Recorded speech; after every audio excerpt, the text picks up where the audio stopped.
know that some children do find singing quite hard, and they become very shy about using their singing voice, especially sometimes in a one-to-one lesson.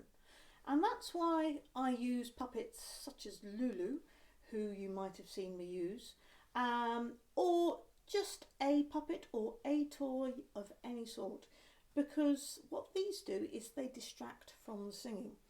And Lulu is great because, of course, she is a sock puppet and she opens her mouth. So she really does distract the children, and they will sing to a puppet like Lulu when they won't sing to me necessarily. So I would recommend, you can use a sock. They're not called sock puppets for nothing. I mean, she's obviously a little bit more than a sock puppet. Yes, I know, don't get offended. But you could use a sock and draw a face on it or whatever if you're particularly artistic.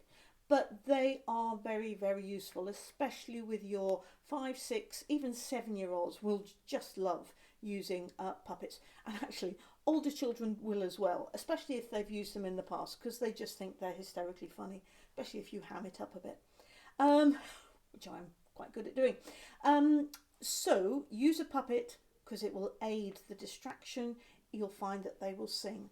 The other hints that I give about encouraging singing is play some games with the voice as well. The voice doesn't automatically appear.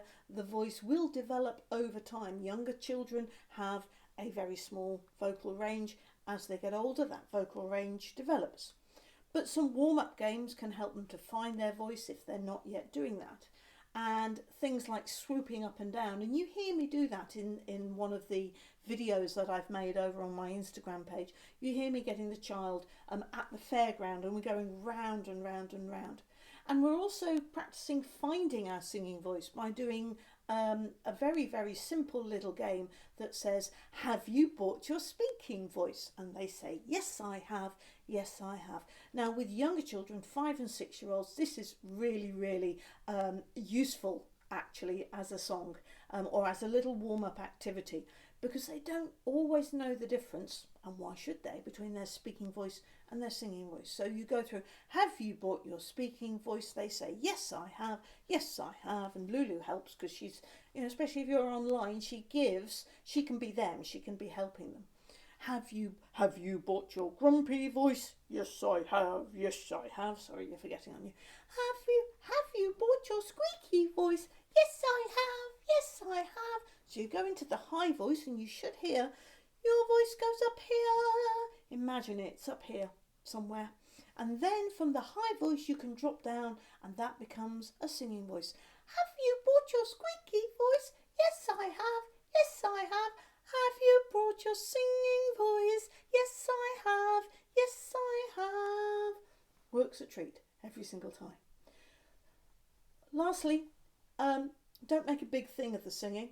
You use the puppet, you encourage it, but don't keep going on and on and on about it. It's your turn to sing, it's your turn to sing. Because the heavier it feels, the less likely they're going to be doing it.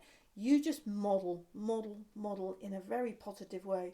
And frame all the singing in a positive way. So it's not, oh, I know you don't like this, but it's time for singing. But, oh, we're going to do some singing now. I'm going to, and off you go. Yeah, so just keep it upbeat, light, playful, of course.